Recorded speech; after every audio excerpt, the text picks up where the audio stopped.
Welcome back to another edition of Underground Strategy Podcast. My name is Max and I'm here with Tony as usual. And it is December 22nd, so we are close to Christmas. If you're like the Swedes and the Germans and not like everyone else and you celebrate on the 24th, you are even closer. So good choice on the Swedes and Germans. But how are you doing today, Tony? Are we good? Well, we are good. Thank you so much. Great to be with you so close to Christmas. Father Christmas doing his rounds all over the world. Lots of kids leaving their cookies and a bit of milk for Father Christmas, and everyone excited for the gifts the next day. Any big gifts that you think you're going to be getting on the 25th, Max? That's a rough question. It's hard to give me gifts, not because I'm picky, but I think I don't really want anything because I usually buy things that I want myself. And but I like things that are handmade and that are made with some kind of thought behind it. I tend to appreciate that. But I think I will maybe one or two this year. We will see. And what about you? Do you have any expectations? For me, no. The one thing that I do want for Christmas that I'm hoping I'm going to get from my wife is a new blazer, just a regular blazer, not fashionable, doesn't have to be too whatever, but I do like a blazer like for work, and it's kind of cozy for the Scottish winter. So that's what I'm hoping for tomorrow when I open my gifts.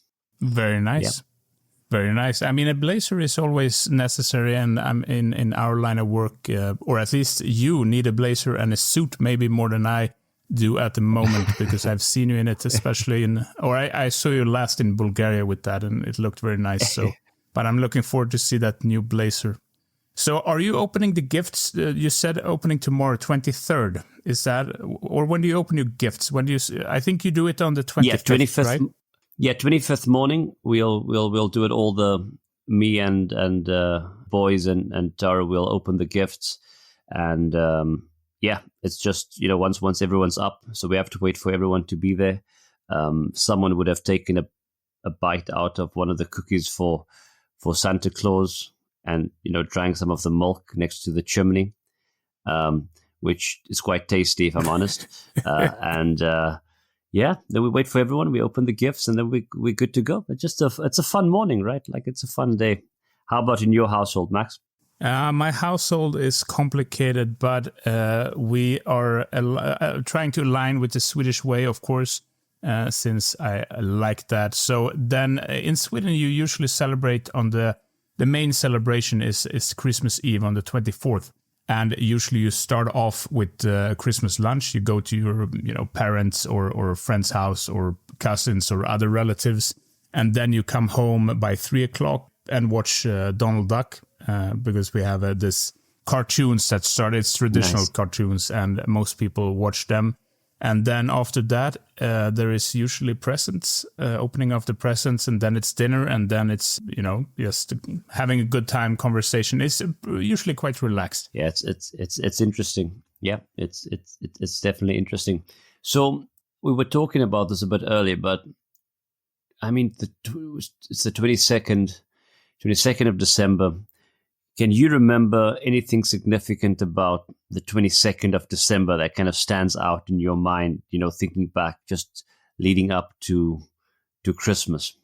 I mean, weirdly enough, I have been deployed a lot of Christmases. So usually I would probably been deployed somewhere if you're looking back the last 20 years. But one thing that I do remember is when everybody did basic training. I don't know exactly how it works today, but it's about guarding the royal castle in Sweden. And I was standing guard on the 22nd. You have a guard battalion that belongs to Livgardet in Stockholm, and they have the main kind of responsibility. But then every other unit or regiment has to, take certain periods of time to relieve them.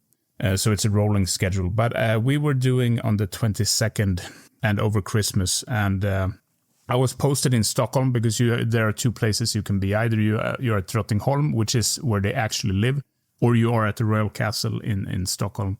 And we were in Stockholm, and I was having the graveyard shift. Oh man! And we were feeling a bit sad. And my mother, she lived in Stockholm, so I sent her a text, and she was nice enough to prepare the massive Christmas dinner with ham and all the trimmings to it. And she drove out to the castle at night, and we just loaded in and had a really nice evening. So she helped to lift our spirits.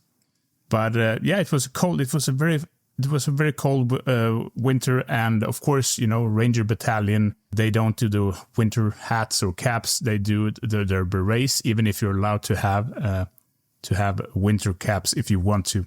So always, this unnecessary hardcore, but it's quite fun. It's fun to guard a castle. Nighttime, it's a lot of drunks and people walking home, and you hear a lot of strange stuff. And during the day, it's mostly tourists. I guess it's the same everywhere, taking pictures and whatnot. But it's quite a fun experience, and I wouldn't like to have it undone. Of course, you have this dreaded march. You start at the Army Museum, which is a couple of kilometers away, and then you march all the way to the castle, and you have this kind of ceremonial part. And it's nothing for the guys who do it all day long, but Rangers are not really famous for their ceremonial duties, so it was quite nervous because a lot of people are looking, and you have horses and all of that. But it went well. It went well. Very cool, Max. And so when you're saying all the kind of drill and stuff, do you guys have to wear any kind of fancy uniform? Because I'm just thinking about the Swiss Guard, that protects parts of the Vatican. And they all dressed up in their kind of old school gear. They are a bit more fancier. No, you don't have, or you wear the standard, dress uniform kind of thing. So for most soldiers, that's fairly common, the same as you do at any ceremonial duties, but it's pretty basic. The guys from the Livgardet, they have a special, this old school uniform, so they have a bit of more heavy duty, more like the Swiss Guards, which are pretty cool, by the way. The Swiss Guards, if you think about it, their duties and their selection. I remember we talked a few episodes ago, or maybe it was the last one, about selection and how rigorous it is, and all their training, and how it's real guard duty, and it's also very ceremonial and very religious at the same time. I don't know that much about them. Do you know anything? I don't know that much about it. What's interesting is every country's got kind of some sort of tradition. I think the Swiss Guards had some sort of, reputation back in the day, and this legacy kind of kept on. And for that reason, they are kept at the Vatican. So kind of interesting. Also, a little bit ironic that it's the Swiss military in some ways. And then, I think every unit, like, so in the UK, I know there's a whole hierarchy in terms of guards, and they have in London, they have a whole thing about protecting different areas, like the Royal Palace or the Tower of London, etc. It just feels like every country's got their thing. Even as you mentioned, when I was in Sofia just a few months back, I took a video of some of their guards doing some interesting drill, and you can see it's designed for tourism a little bit, so part of it is, it's the ceremonial part of it. But personally, I've never had anything. I don't think I had the grace, to drill sharply and, wear fancy, whatever kind of headdress and the suit or whatever. I don't think I was ever cut out for that kind of ceremonial duties. But hey, fair play to the guys. Like you said, there's a selection for it, and they really practice hard, and they certainly look the part. They look sharp, and even those Spanish legionnaires that we've mentioned at a recent podcast with their open shirts and tight trousers and all that, even they have a very strong ceremonial aspect to it. So it's really cool. I think it's a lot of it's for the public, but not something that I've ever been involved in directly. And I'm going to assume you too, not Max? Not too much. This was my only involvement with that. I've been in the background many times, because usually when you have a ceremonial part, of course, they are real guards. They have weapons, or some of them. Some are purely ceremonial, but mostly, I mean, of course, they are guards. They have some kind of duties, but always you have a cat team or something somewhere else that is doing the heavy lifting if there is a need for it. So, I mean, it's as you say, it's a lot about keeping traditions. It's a cultural aspect, and also for tourists. So I think, I mean, it's in Sweden, it's a big draw, and I know, of course, in the UK, Buckingham Palace is a big draw.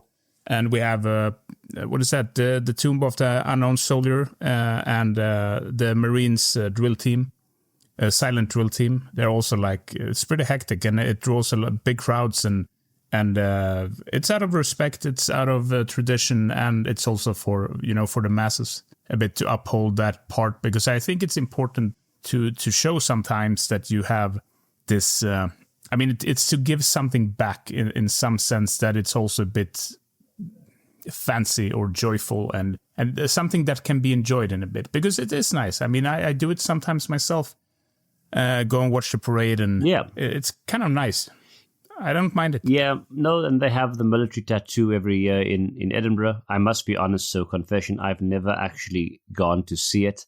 Oh, I know. That was unexpected. I think I've been like 4 times. To the military tattoo? Yes. Well, no, I've not been. Obviously, you see the whole thing being put up and the kind of the whole spectacle of it, but no, I've not been. But yeah, maybe it's too close to home. Sometimes you when you live somewhere and you kind of live in that situation and you see it often, or you see them put it up, you see them tear it down, you see the preparations, the rehearsals, you get less inclined. Like it's, for example, when I know Stockholm pretty poorly, and that's because I've been living there most of my life. So yeah, it's where you miss out on the good stuff. Yeah. No, I think you're right, but I'm kind of okay with it. But I do like, maybe I'll do it next year. But I do like, as you mentioned, some of the cool traditions. I do like those ideas, and you mentioned the silent drill, and I like that. I remember a while, many years back, and we did silent drill, with one of our sergeant majors, and I really liked it, because there's no counting, there's no whatever, and you just rehearse so much, with your squad or whatever, that it just, you all just kind of get into sync. There's something to it. And there is some satisfaction with that, I think, when you get to a level, like it's an art form, and you feel that every piece of the puzzle is falling into place. And I think I have done so little drill in my life, but the parts where I have done, and when it falls together and you start to act like an organism, but on a fancy level, it's not, you're doing some kind of contact drills or something, because that can also be like, or should be like an organism, but it's in a different way. And I kind of like it. It's an art form, definitely. I think maybe I regret that I didn't do more drill, or maybe I don't. Maybe it's just one of these thoughts, intrusive thoughts. Yeah, no, I definitely wouldn't want to do more. It was just like a thought that popped into my mind. It was cool when it happened, but I would never, volunteer for any more of that crap. But do you know why I could never do it? Why? Because I have this every time when we had, because we had some fancy moments. You have some generals, or we had a French general come by and inspect our unit, blah blah blah, and it's not very difficult. But I always get in situations like that, or not always, but sometimes, this kind of stress laughter, because I think it's a kind of ridiculous. So you start, you can barely hold it back. And every time, and I know many of my colleagues, they're like, yeah, you have to keep it together. Because I think it's so, it's weird, when they come and they stand in front of you and they look top to bottom, and then they turn their head in this, very military fashion. And it's funny. I think it's funny. It's ridiculous. It's grown men, it's grown combat soldiers, and we do these things. And so I've never been good at that. And I think the laughter would I even did that when we did a parade from the Army Museum to the castle. I just giggled on my way, but nobody noticed. But yeah, it's It's yeah, it's all the strange traditions, man. All the strange traditions that's out there. I suppose it's necessary. I suppose especially at certain times, like during basic training, the kind of the drills and how we all kind of speak the same language and act the same way and march a certain way, or fall into a squad. Or so I think it's got a practical use. Obviously, then it gets to the ridiculous when doing the big ceremonial stuff. But yeah, I think there's that kind of drill part. It's what made some of the first armies really good, because like you said, they move it into the combat side, and then whether it's the old phalanx moving forward, making contact would be the same as the contact drills. It just we change the weaponry and the tactics and all that a little bit.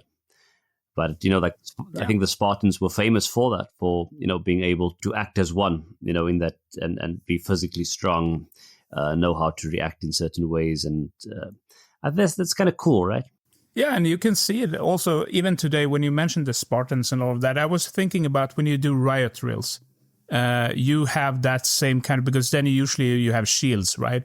You have shields, you might have a nightstick, something like that, and it's more this like old school way, because you move forward with your shields, and somebody throws a Molotov cocktail, you sweep back and you stomp the shields and you push forward, and it's a more it's not like a modern attack drill, which is more fluid. So I would see the parallels with riot drills, definitely. Yeah, no, that's definitely there's definitely a continuity over there with the old school kind of phalanx. Although luckily you don't have a pike and you're not stabbing the rioters to death. At least maybe not in most countries, at least. Thank goodness. But thank goodness. Yeah. But I will tell you a weakness that I have with military ceremonies. Unfortunately, because when it comes to, I'm not a big fan of parades, but if I have to choose parades, unfortunately, I am always looking at the evil axis, like Soviet parades, Iranian parades, Chinese parades, because it is so. And I'm not saying, it's not because I'm impressed, or I am kind of impressed. I mean, they always have these big ass parades, and they have all their intercontinental ballistic missiles and aircraft and shit like that. It's like, it's kind of impressive. And if I have to choose, I mean, yeah, that's how it should be. It shouldn't be some musicians. It should be like the hardware like that. So I kind of like, sometimes I actually watch that on YouTube, like Chinese parades and stuff like that, because it's kind of massive and it's so foreign from the Western view of things. Just block off, two cities and like, yeah, we're just going to drive tanks, and the people are just going to stand on tanks and salute, and we're going to have a lot of nuclear weapons, and that's it. It's like, yeah, go ahead. It is definitely foreign, and I think that's the thing that it's so part of the culture in other countries, where people will discuss military armaments, on television, where you think, and I don't know, maybe it's a good thing, I don't know. But yeah, definitely not something you would find on the local news channel, comparing this tank to that tank, and what kind of weaponry I suppose you'll only find it once there's a fraud case for some sort of trade deal, that's gone pear-shaped to defense acquisitions. Yeah, no, I think that's an interesting point about the different ways that militaries do those parades, because it's kind of like, for a dictate, it's a kind of a show of strength, right? Or for a more autocratic state, it's definitely a show of strength. But I got to be careful when I say that, because the US also does pretty big parades, but maybe in different ways, or they have a ceremonial aspect, but a little bit different, right? Like everything's thanking the military, thank you for your service, saluting the military, at a baseball game or at this, they'll find someone to bring up that served in some other conflict. So maybe not ceremonial in that way that it's all formalized, but there's definitely a cultural thing, right? Like in the US. Yeah.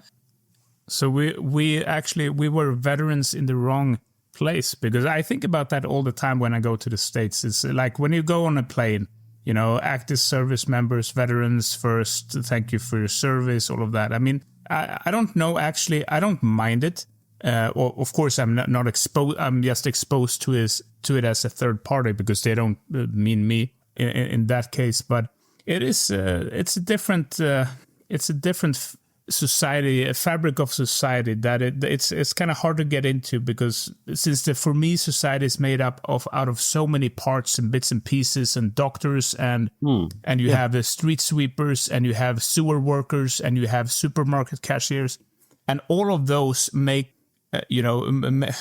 up society, and they are important parts for it to function. It's not all about military strength, because usually the saying is that we're defending your way to live, but to live the way that we live, or that we refer to in the West, there is a lot of other people that has to work really hard to make that happen as well on a daily basis. So I mean, I'm a bit divided on that. I mean, so it's not. I don't think it's wrong. I just it's a bit curious. Yeah, I think different people. On the ceremonial thing, and going a step further into how the culture remembers or acknowledges the military is different. I think in South Africa, it's definitely, a treatment with a mild neglect of, no one really cares. And then you get the token kind of, these people did well in this, situation or whatever. But that's my view, right? Maybe there's others that will disagree with me on that. But yeah, the military is unfortunately not, it's not well thought of, or not as well as it could be, and there's not as many tributes. So of course you'll have the smaller associations and units doing the typical remembrance stuff. But taking that a step further, when you think about the Poppy campaign in the UK for the First World War, which was just a month back, it's massive, right? And so South Africa and other Commonwealth countries have maybe the Anzacs, will do a bit more. I think it's certainly a big part of the culture in the UK to remember those of the First World War. And then it's grown a little bit since then. It's been reimagined to think about conflict more broadly, and the armistice, etc., and the devastation of war. So I think that's good, right? That's interesting. It makes you think. It's maybe, to your point, it's not as kind of on the nose of thank you for your service, anyone on this plane, thank you. Because for people like me, that does seem a little bit much, right? And that's my personal view for anyone that's going to come and, tell me off afterwards. But I do think there's a place to remember the military, because you mentioned doctors, cleaners, education, blah, blah, blah, all very important, but the military too is a critical service, right? And I think me and you, we wrote about it when we spoke about defense spending, and then, what happened in Ukraine, for example, Max. Definitely. Yeah, I mean, I agree. It is a critical service. And I just think, I think most countries have a balance with this, because it's quite a few countries that have this a kind of a very hardcore focus on only the military. And I would say for me, it's the United States mainly. And in most other countries, it's pretty balanced out, I would say. So it is an important line of work. It can be a hard line of work, but most of the time it is actually not a hard line of work. But people kind to invest in this, that you actually made a pledge that you would, if something happened, you will do something.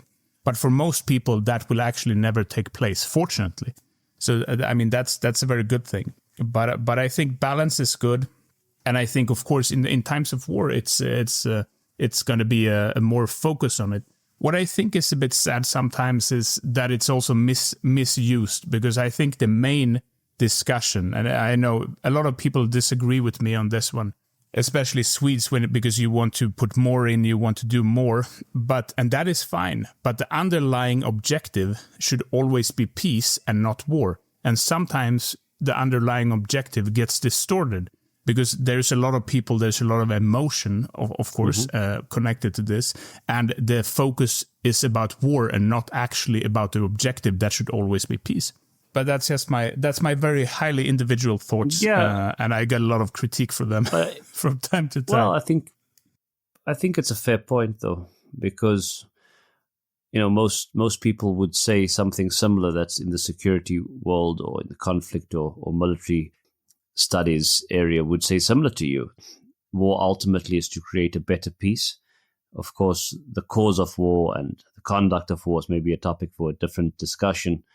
But ultimately, yeah, it has to be for a better world. And I know I'm now taking a step into that kind of a weird philosophical discussion and maybe a minefield, like God knows.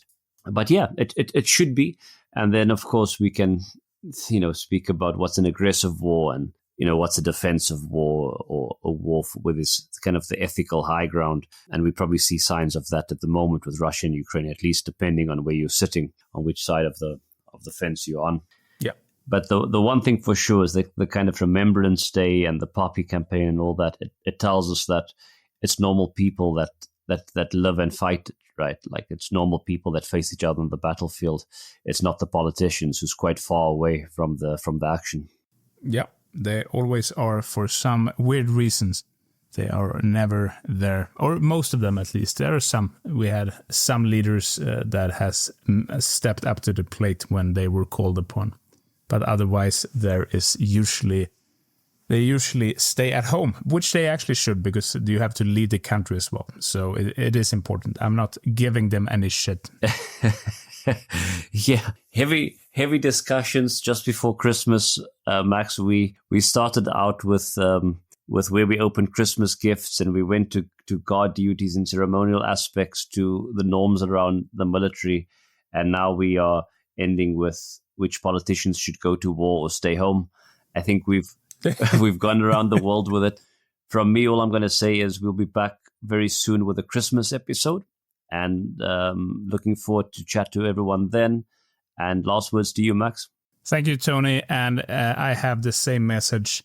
I hope you have a good few days before Christmas. We will be back soon, as Tony said, with a Christmas episode and a bit of Christmas coziness. I hope to keep you entertained during the holidays.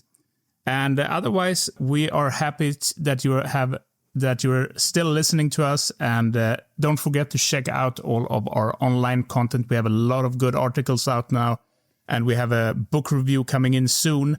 Stay tuned for that. Yeah, that was all. You have a good one, and we see you soon. Bye-bye. Bye-bye.